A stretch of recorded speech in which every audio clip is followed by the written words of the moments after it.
La señora llega a mis citas llorando porque se va a separar. En terapia cognitiva lo que hacemos es un ejercicio muy sencillo, ¿no? Bueno, aquí tiene una hoja. Yo le di 10 minutos. Escríbame todo lo que le gustaba de su esposo. O le gusta. Uh-huh. Y escríbame en este otro hoja, otros 10 minutos, lo que no le gusta. Entonces, cuando tú llegas, en el 90% de los casos, tú ves que lo que le gusta son 5 renglones. Y lo que no le gusta te pidió otra hoja. Entonces tú le das el feedback. Claro.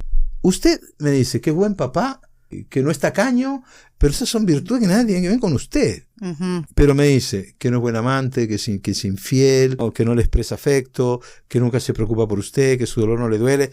Entonces, si usted fuera mi hija, su marido no me gustaría como yerno. Uh-huh. Uh-huh.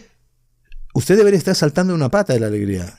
Porque tienes demasiadas razones para irte. Para irte. Exacto. Y entonces, tú cuando te vas, tienes la sabiduría del no.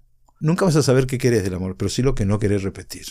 Eso es un comienzo. Y entender que un clavo no saca otro, ¿eh? Bueno, Walter, pero en la práctica también se repiten patrones. Si no lo ves, claro. Si caes otra vez, si tienes dependencia emocional y te vuelves a conseguir con el mismo personaje.